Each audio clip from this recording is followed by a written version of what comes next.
Hi there, thanks for joining us. This is Space Nuts, where we talk astronomy and space science and recipes sometimes. Really? Well, we're going to talk cooking today, believe it or not. That'll be coming up. I know that sounds strange, but we do cook with light, and somebody's asking if we're doing it the best possible way with microwaves. Is there a better way? We will investigate that. I might as well go backwards. We're also going to be hearing from Rusty in Donnybrook, who thinks we ought to redefine a situation that changed, I think it was 2006, and define the changes in our outer solar system by giving two dwarf planets the characterization of a binary planet. We will argue that.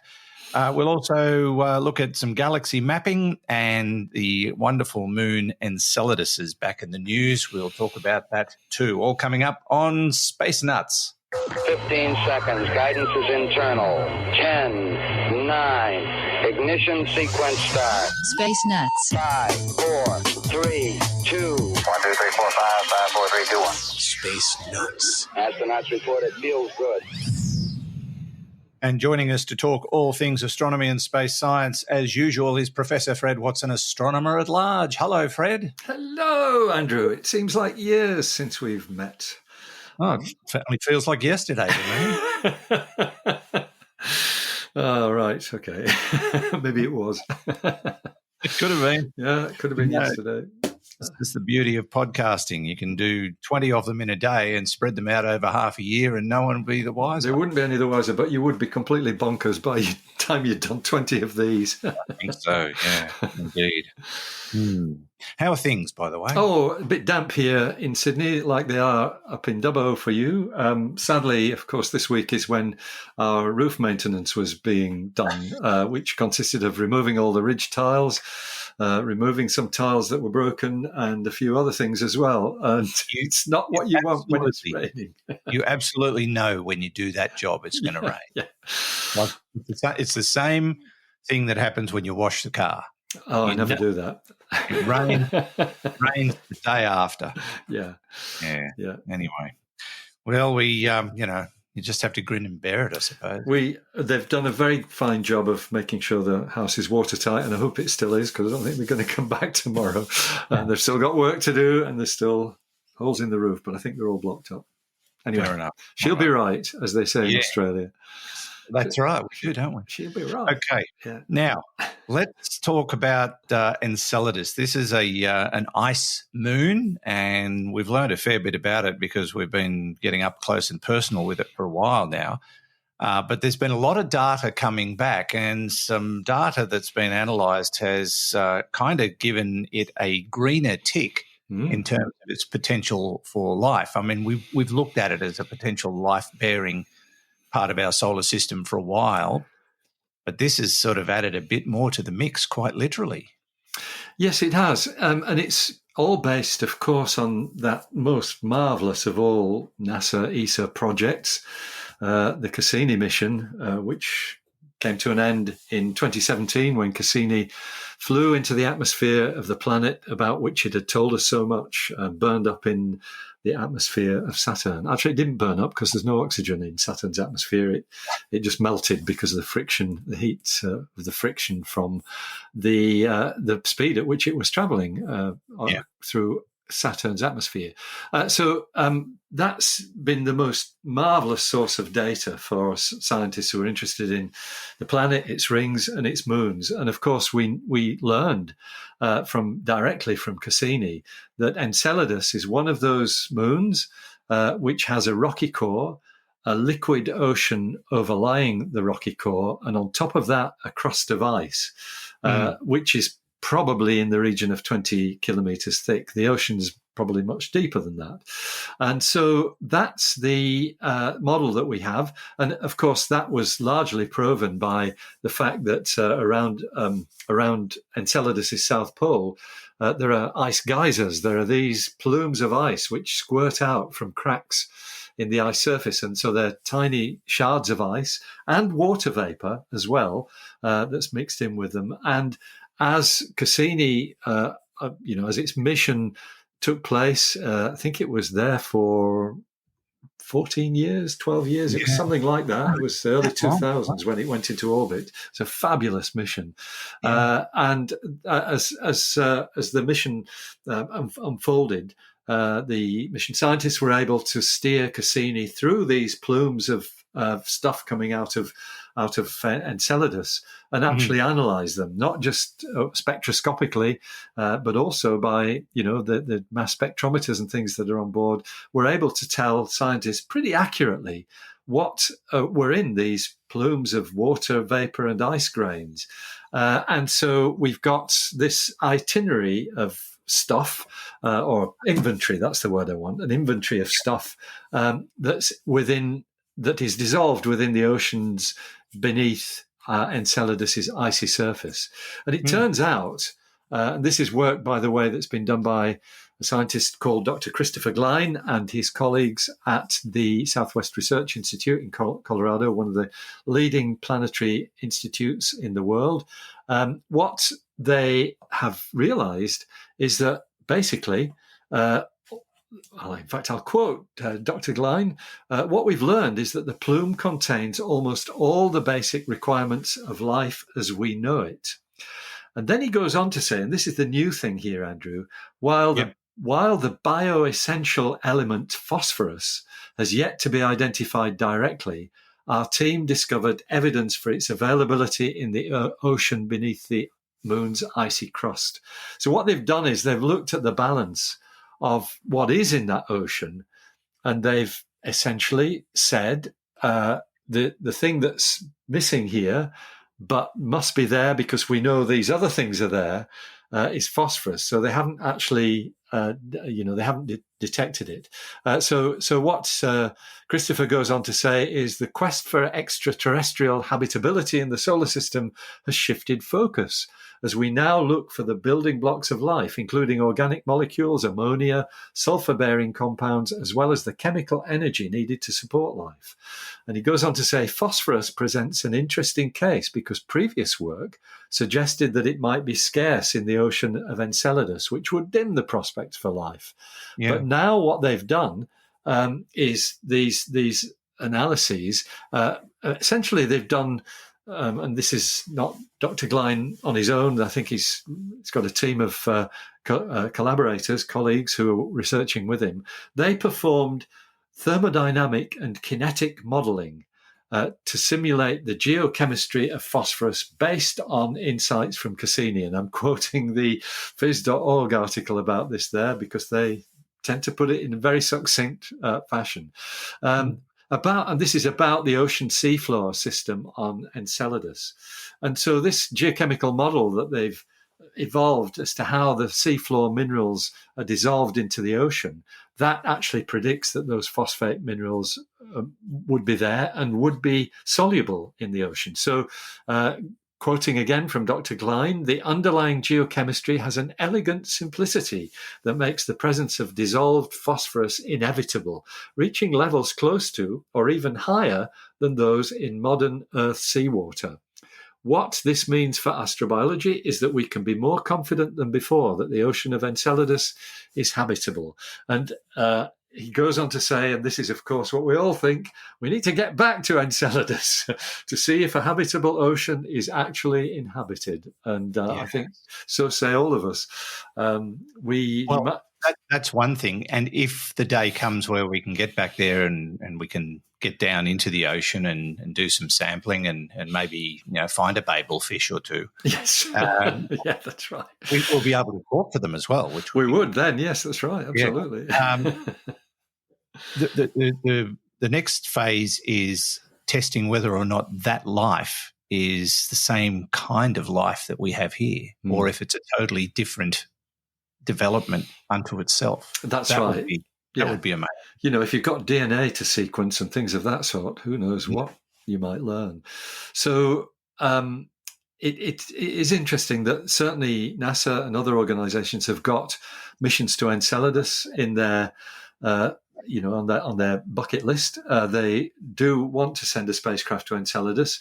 And you might remember we spoke a few years ago now with and about Linda Spilker, who was the Cassini mission scientist. She came over from the States and did a lecture for us here in Australia.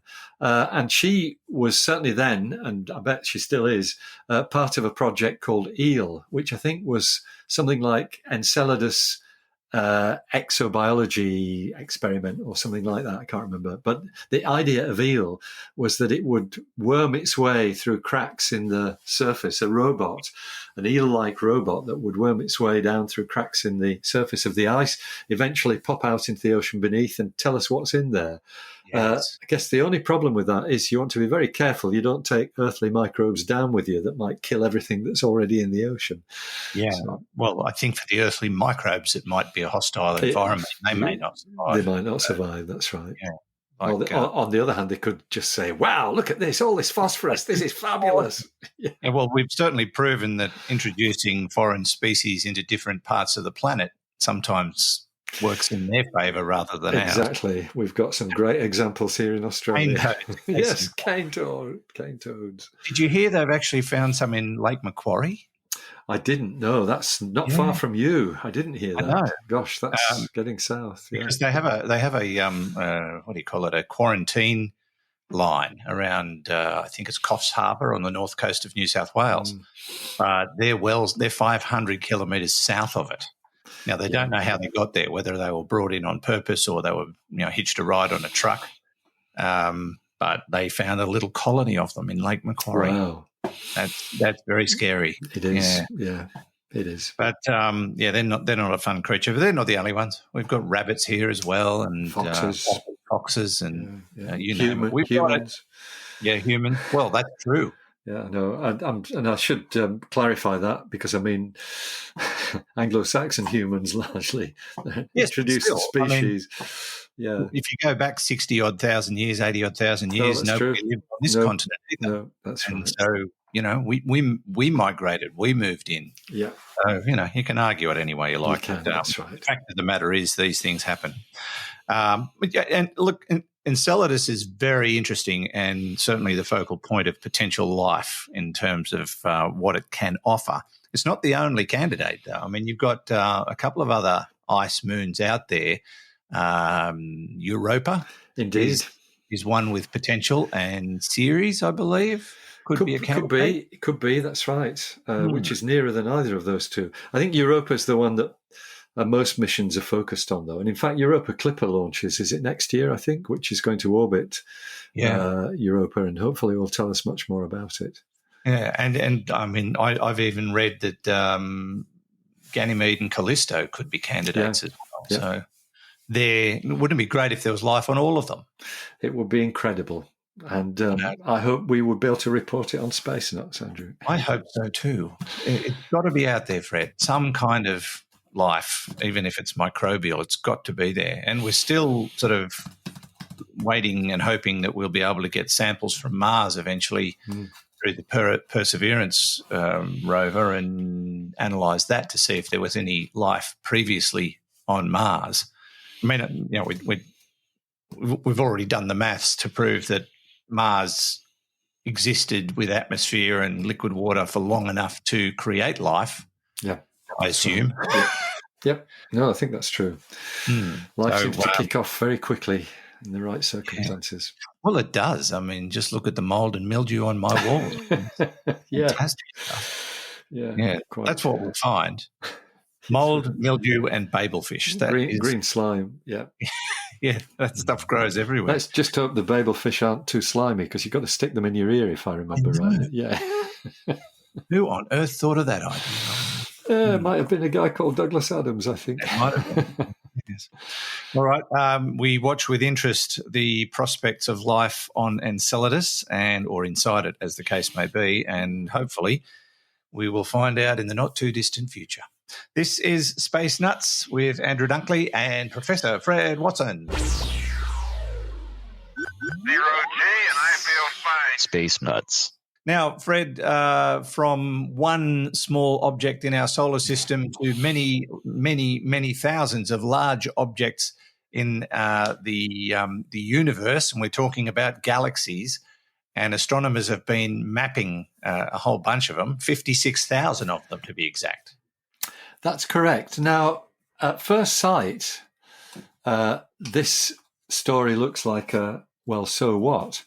Bearing in mind that I myself was project scientist for a project that allowed us to map 136,000 galaxies, and I was very closely attached to another one that mapped half a million galaxies as well. The 6DF Galaxy Survey and the 2DF Galaxy Redshift Survey, respectively. These were. Well, this sounds like chump change then. Yeah, that's right. I'm does. pretty sure there's something more to it. There is something more to it, because our surveys that were done with the Anglo-Australian Telescope and the UK Schmidt Telescope, the ones I was involved with, they use the standard method for determining the distances of galaxies, which is to measure their redshift. And we know from the time of Hubble back in 1929 that the higher what we now call the redshift, but it used to be called the recession velocity, the speed with which a galaxy is moving away from you, the higher that is, the further away the galaxy is, and there's a relationship that links the two. So that's the standard method. But of course, that depends on you knowing what the link between the velocity of a galaxy as measured by its redshift, in other words, the speed of recession, the link between that and its distance. You've got to know that. And so what you need is independent methods of measuring the distances of galaxies that don't necessitate the use of the redshift. In other words, you're not relying on what we've learned so far to measure the distance of the galaxy. You're not picking yourself up by your own bootlaces, in other words. And that's what has happened here. So these 56,000 galaxies, and I think this is quite a large team of scientists who've done this work, principally in the US, I think. That team has basically used methods that are independent of redshift to measure the distance of the galaxy. And there are some which you would know about, and some that you might not. And some of them I'm probably a bit rusty on because I haven't thought about them for a long time. But you probably know that the way that we first measured the distance to galaxies, and this is what Hubble based his work on, was the use of variable stars, things that we called Cepheid variables, which were discovered by a female astronomer by the name of Henrietta Leavitt. She discovered that they have a relationship between the period of variation, so their brightnesses vary in a regular fashion, and the period of that brightness variation is directly linked to their intrinsic brightness. In other words, if you can measure the period of one of these things, you know how far away it is, independently of anything else. Okay. And so that's how the first galaxy distances were measured. But of course, to do that, you've got to be able to see these stars. And that means that as you look further and further into space, galaxies just tend to be so far away that all you're seeing is a blur of light rather than individual stars. But for galaxies out to quite reasonable distances, they have been measured. That's actually why the Hubble telescope was built, to measure Cepheid variables in other galaxies, more distant galaxies than we could see, with ground-based telescopes. So that all is fine, and that's one of the methods that you use to get an independent distance measurement. But there are others too. One of them that I remember from my days working in this field is something called the Tully-Fisher relationship. And just hope I'm remembering this correctly, but it's about the way galaxies rotate and their rotation speeds, which once again you can link to their intrinsic brightness, and because you can measure the brightness of a galaxy from the Earth, then you can calculate its distance. So what these scientists have done is they've used 8 different methods of determining distances, like the things that I've talked about. In fact, as the Cosmos website puts it, the measurements were made with 8 different methods, from looking at tiny color changes to brightness fluctuations and tiny tweaks in the motion properties of galaxies. So that's essentially the method. And what they've done is been able to use that to get an independent measure of the Hubble Constant, which is the number that defines how fast the universe is expanding today.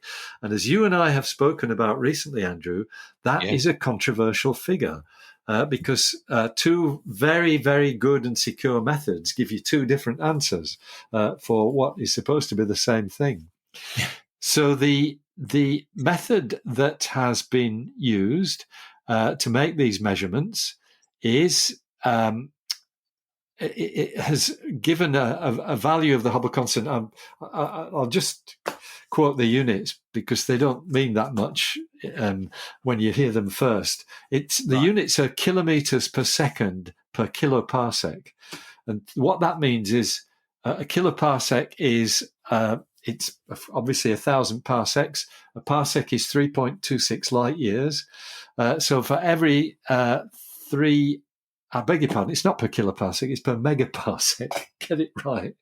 Okay. So long since I've thought about this. So it's 75 kilometers per second per megaparsec. 1 megaparsec is 3.26 million light years. Okay. So an object at that distance from us will be receding at 75 kilometers per second. At twice that distance, 6.5 million light years, it would be receding at 150 kilometers per second, and so on as you go further and further out into the universe. That's what the Hubble constant tells us. So it's a number with a gobbledygook set of units, kilometers per second per megaparsec, but that's the quantity that we're aiming for. And the current number is 75 that has come from these measurements that were made in this story, with an accuracy of 3 kilometers per second. So that is quite a narrow range of uncertainty. But, the big but, and that is if you use the cosmic microwave background radiation, which you can also use to work out what the Hubble constant is by looking at the patterns of light and dark in it. Remember, that's the microwave signal that surrounds the whole sky. It's the flash of the Big Bang that we're seeing as it was 13.8 billion years ago. For that, you get an answer of 67.5 kilometers per second per megaparsec with a 1 kilometer per second uncertainty. So these two very accurately known numbers don't agree. And that is one of the current big conundrums in cosmology. It's what you and I spoke about some weeks ago. And it doesn't look as though this problem or this quest to measure all these galaxies has helped, because it's given you a 75 kilometer per second answer where you expected 67.5 kilometers per second. It doesn't sound like much, but over the cosmic distances we're talking about, it's massive. It is massive. That's right. Absolutely. And, they come with such small errors. I've told this story before, Andrew, but when I was starting getting involved with all this stuff in the 1970s, there were two camps of scientists, both believing they had the right answer, one of which said the Hubble constant was 50 kilometers per second, and the other said it's 100 kilometers per second.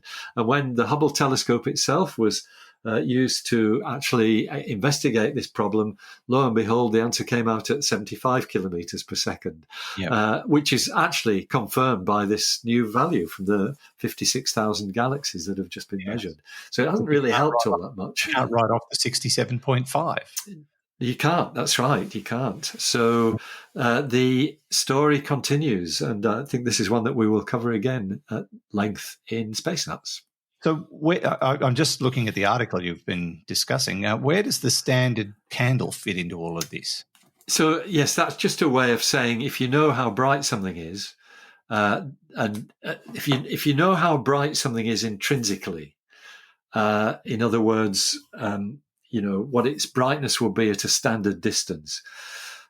Say a street light. If you know how bright it is when you see it from 10 meters or something like that, then when you see a street light that is the same at distance, if you can measure its brightness, what you can then do is work out its distance, because it's got a certain brightness at 10 meters. and that's fixed. That brightness doesn't change, but what does change is the distance. And so if you can measure its brightness when it's at distance, it's a fairly simple calculation to get from that to the distance between you and the unknown lamp. That's the standard candle idea. And that's based on supernova. Yes, that's right. So that's actually how Brian Schmidt and Saul Perlmutter did their work that determined that the universe is expanding ever more rapidly. The fact that they could measure supernovae, which they assumed were standard candles, and we still do, because we know their intrinsic brightness, that's what demonstrated it. So standard candles are very accurate, but they don't agree with the cosmic microwave background radiation. Yeah, very. Yeah, I'll be really thrilled to see if someone can solve this one day. They'll probably win a Nobel Prize or something, because they might well. One of the great mysteries. Strangely enough, I've got a half-written email to Brian Schmidt about a completely different answer sitting on my computer at the moment. And when I finish it off, I might say, "What do you think about all this?" I'd be really interested to know. You have an idea? I don't think I've got an idea, but he's one of the world's leading cosmologists. He might say what he thinks about it. Yeah. I don't think I will, though, because he's a busy man. He runs a university and he doesn't have time for trivia like the expansion of the universe. No, who cares about that? Yeah. And Brian, if you listen to Space Nuts, I do apologise for all this. I'm sure he'll understand. He's a great friend. Listen to Space Nuts. I'm sure he's got time to read an email from the great... Yes, he might have. Yeah, he's a great friend of astronomy, is Brian, and a great supporter, which is excellent. Yes. So what we're basically saying in regard to this mapping of near 56,000 galaxies is we still have a differential we can't explain. Yes, that's the bottom line. Okay. I couldn't have put it better myself, Andrew. You probably could. But thanks anyway. All right, we're going to leave that there, but I'm sure we'll come back to it at some stage. We will too. As we unravel the mysteries of the universe here on Space Nuts. 3, 2, 1. Space Nuts. Now to our favourite part of the program, which is the end. No, it's not. It's our question time. Although this is not a question. This is a statement from one of our regulars, Rusty in Donnybrook, who usually sends us audio questions. But he felt compelled to write this one down. Now, I'm going to read some of it. Not all of it, Fred, but I think we can get to the gist of it.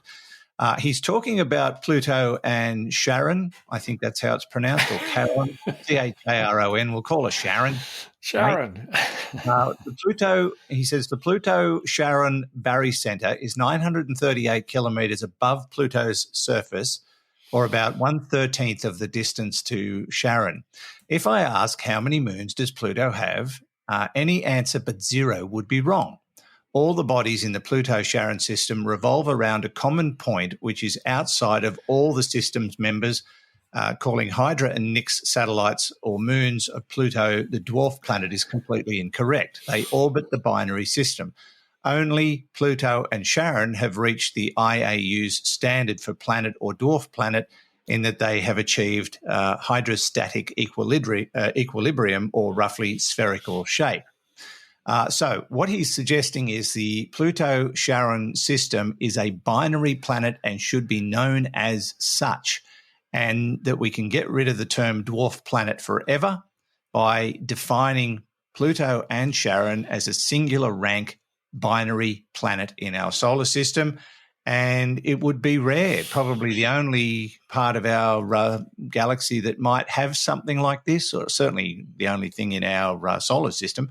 So, with Pluto losing its planetary status in, I think it was 2006, if I remember rightly, there's been a lot of debate about whether or not that should have happened. I think you were on the pro side of the argument, Fred, so it's now officially a dwarf planet because of all the other things out there that are dwarf planet-ish. But now Rusty is suggesting, well, maybe we've got it wrong. Maybe we should be looking at them collectively, and Pluto and Sharon a binary planet, one entity orbiting a fixed point. What do you think? Okay. Thanks Thanks, Rusty, for the idea. It's a great debate question. In fact, Rusty's full email reads like a kind of manifesto. This is where we stand. And it's great to have that. And everything that Rusty says is correct. That Pluto and Charon, as it's normally pronounced. Sharon. We had a discussion before the show, didn't we, about how you should pronounce this? And I said, don't call it Sharon. Sharon. Anyway, I've heard NASA people call it Sharon, so that's all right too. You can call it whatever you like. I call it Karen. Fair enough. Yeah. So it's true. They are a binary object and orbit their common barycenter, center of gravity. It doesn't change the definition of them as a dwarf planet or the definition of Pluto, because a dwarf planet is one that has not cleared its neighborhood in space, either by gravitationally binding objects or by scattering them out. It hasn't cleared the debris from its region of space because Pluto is just part of a large cloud of objects, icy asteroids, that we call Kuiper Belt objects. And so it's still a dwarf planet. I think there's a good argument, though, for Pluto and Karen being described as a binary dwarf planet. Oh. Now, I think that's fair enough because, in a sense, they are. Because, as Rusty points out, Karen also satisfies the definition of a dwarf planet because it is in hydrostatic equilibrium. It's a spherical object. It's comparable in size, about half the diameter of Pluto itself. So it's a large object, and that does make it very much a binary pair. So I think there's a good argument for describing them as a binary dwarf planets. But such objects may not be uncommon. That's partly because we know that in the world of asteroids, whether they're icy out beyond the orbit of Neptune or whether they're in the main asteroid belt or indeed nearer to the Earth, binary asteroids are common. We've been talking about one all week, the binary asteroid Didymos, which has a moon. It's not actually a binary because the center of mass is still within Didymos's bulk, but it's still a dual object. It's still an object with a satellite. So things like that are quite common, and there are certainly other objects which we know have the barycenter outside the main object. So they're not that uncommon. It's certainly not the case that you would use this argument to promote Pluto to planethood. I also think that to describe the other four moons of Pluto, other than Charon, as non-moons because they don't orbit a planet, I think that's stretching. I think the definition is technically correct, but I think you might expect to define a moon as being an object that is subsidiary to the main object in the system, if I can put it that way. And in that regard, Charon's still a moon of Pluto, as are the other four.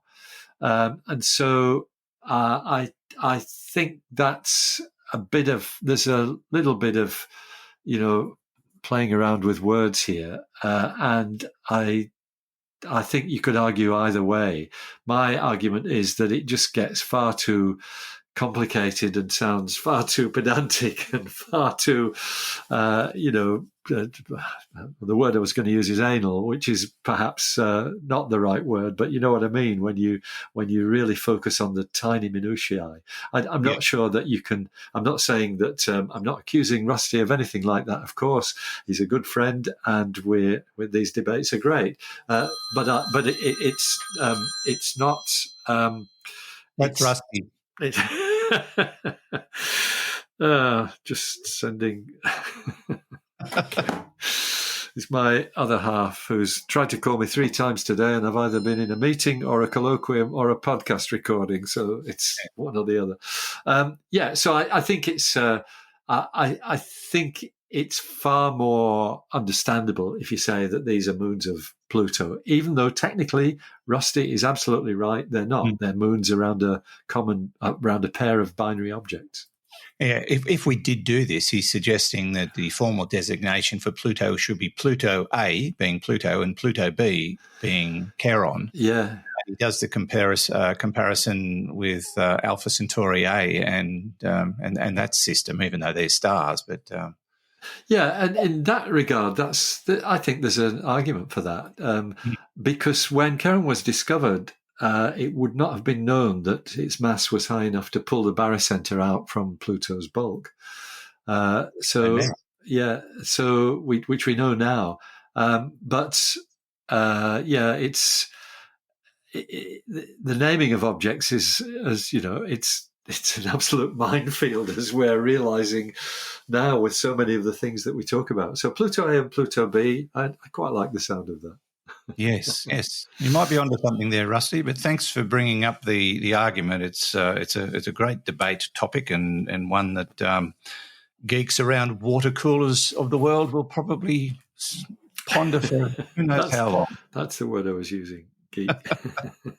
Thanks, Rusty. Lovely to hear from you. Let's go to an audio question. This one comes from Wim in Toronto, who we don't usually do cooking on Space Nuts, but we're going to do it today. Take it away, Wim. Hey, Andrew and Fred. This is Wim Lowtender, Toronto, Canada. I have a question about light and how we harness it to cook. If microwaves use microwave radiation to warm up food and drinks, why don't we use infrared or even UV light? From what I understand, IR and UV are more energetic wavelengths. Wouldn't these heat up items much faster, possibly even instantaneously? Your podcast has me leaving work with more knowledge and insight about the universe every time. Keep up the amazing work. Thank you so much. Thank you, Wim. That's lovely of you to say. And an interesting argument again, I suppose. We cook with light. We use microwaves. Just about every household in the Western world's got a microwave oven. And everyone ignores the beeps and opens the door before they finish, but that's your problem. I don't anymore after you told me what they were for, because I hadn't realised that. I'm told, just in case people don't know, the beeps happen 4 or 5 beeps after the cooking's finished so that the microwaves scatter and then it's safe to open the door. Absolutely. I understand it. It's not there to remind you time and time again that you're finished cooking your food. But UV or infrared, would they be better than microwaves? Well, it's a very easy experiment to do because all you need is a radiant heater and something fresh out of the freezer, and you try heating it up with your radiant heater. Whether it's basically something that gives you warmth through infrared radiation. That's what that's all about. And what happens? Well, the surface that is being irradiated melts and probably would eventually go black if you had enough heat, and the rest of it stays frozen. So it's just the different way in which these various radiations interact with matter. So ultraviolet probably would make bits of whatever you're trying to cook fluoresce, because that's high energy stuff, and light itself, which is what the UV would generate, is also energy. But neither of them are appropriate to try and jiggle the molecules inside a piece of meat or a piece of bread or whatever it is, or a liquid, to warm it up, because that's the beautiful thing about microwaves. They will penetrate into the interior of an object, and they will stir up their molecules. They'll make them vibrate, and we call that vibration heat. So it warms it up all the way through, rather than just irradiating one surface and turning it black, as it would with a piece of toast if you held it too near a heat source for too long. So it's in a toaster, isn't it? I'm sorry, say again. That's what happens in a toaster. Exactly. Yes, that is what happens, and that's how a toaster works, by infrared radiation falling on the toaster. So if you want things toasted, that's the perfect way to do it. But if you want them cooked, with their interior also getting cooked, microwaves are the way it works. And you know what? This is why the vertical grill was such a disaster. Yeah. Yeah, that's right. Yeah. Does anyone still use one? I remember when they were big in the 70s, my mother got one and I think she used it once and went, I don't want to use this thing ever again.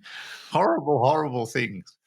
I'm not sure we had those in the UK. Maybe they were a peculiarly Australian invention. Yeah, probably vertical grill, but they used UV. They were just basically a sideways grill system rather than sticking it in a tray under the top shelf of the oven. Same concept, just it was it UV or infrared that they used? It was a, what do you call it? If it was a heater. It was, but I wouldn't know. In my childhood, I was too dumb. No, you weren't, not at all. UV, though, just thinking about that, it does, UV can sterilize surfaces. So it does kill microbes without necessarily cooking what the microbes are living on. So you can sterilize things with UV. A lot of public facilities, let's call them, use those hand dryers with UV light to when you're drying your hands after you've been to the public toilet, you get a UV light blast to kill the microbes. That's right. Yes. Now, I'm not sure about the vertical grill. I think it just had a basic element in it, to be honest. So it's probably infrared that it tried to use. Yeah, it's an interesting idea. I've not come across that one before. Yeah, it's a good idea. But not overly practical in the kitchen. But appreciate your thoughts and thanks for sending in your audio question. And a reminder that you can send questions into us as well, or you can make an observation like Rusty did and put your case forward, and Fred will shoot you down in ultraviolet flames. I hope I didn't do that because I think it's a good idea, and it's one that it's always great to have these discussions as well. Yes, indeed. But yes, you can send us questions via our website, spacenutspodcast.com or spacenuts.io, and you click on the AMA tab and you can send us text questions or audio questions there, or on the right-hand side there's a little tab where you can send us your audio question as long as you've got a device with a microphone, which most smart devices have these days, and many, many computers now. It's as simple as that. Click the button, say who you are, where you're from, and send us your question. We'd love to hear from you. And you can also browse our website while you're there and check out the shop and everything else and catch up with the back catalogue of Space Nuts. But you can also catch up with our new podcast, Astronomy Daily, which is a short-form podcast with me and Hallie chatting about the daily news in the astronomy world. So have a look at that as well.